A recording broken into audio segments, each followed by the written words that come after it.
Hi everybody, I'm Francesca Salaorni, a biomedical engineer, and I'm at the end of my third PhD here.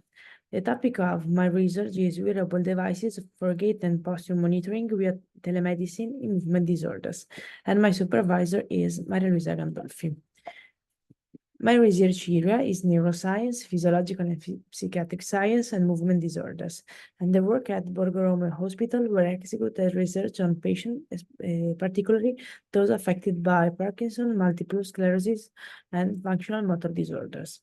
Functional motor disorders can be considered a high disability condition characterized by long-term disability and poor quality of life, such as organic movement disorders like Parkinson's and multiple sclerosis. Rehabilitation is essential in managing this kind of patient, particularly a functional motor disorder patient, because their functional symptoms are potentially reversible with respect to the organic disease.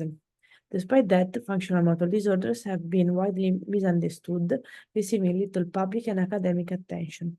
So, functional motor disorders is still not understood and treated, and understanding and establish a recovery pathway remains a challenge.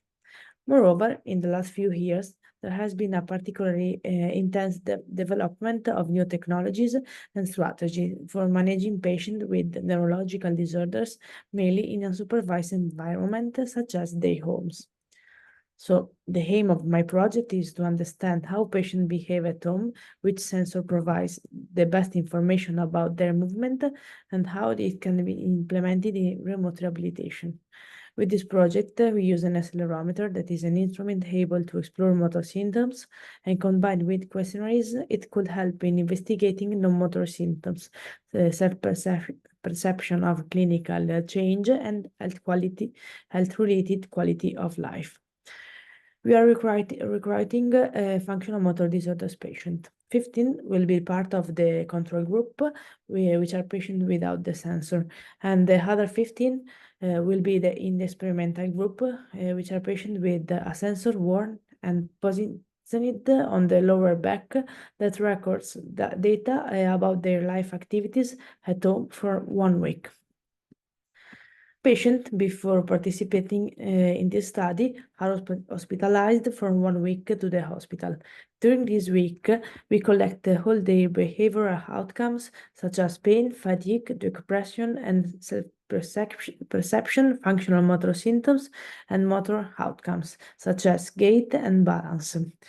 We will collect all this data also in the follow-up at the 3 and 6 months after the hospitalization to evaluate the progression and evolution of the disease. After 1 week hospitalization, the control group patient will go home without any specific request for rehabilitation. Instead, the experimental group patient will go home without any specific request for rehabilitation, but wearing the sensor on the lower back for 1 week. The sensor can be registered all kinds of movement, such as walking, lying, and sleeping, but can provide results in real time. After the week, the patient will send the sensor to the hospital, and thanks to specific software and algorithms, we will be able to obtain results and parameters about their activities. To date, we have included 10 patients in the control group and 60 in the experimental group. What we expected in the experimental group is that the experimental group will show decreased severity of non-motor and motor symptoms than the control group at the first and both at the second follow-up. In fact, having a sensor at home could positively influence patient in terms of motivation and comfort in a familiar environment. This is an explorative study with the idea of finding a specific remote rehabilitation for neurological patients. It could have a cultural and impact and social impact because it promotes the transition to the use of telemedicine and the reduction of travel to the hospital for visits. So it could have a direct economy impact, enhancing the reduction of healthcare costs. Above all, it could have a scientific and clinical impact on the patient in terms of improvement of functional motor disorders, quality of life, and on the clinician in terms of exercise information or remote monitoring at home. Thank you.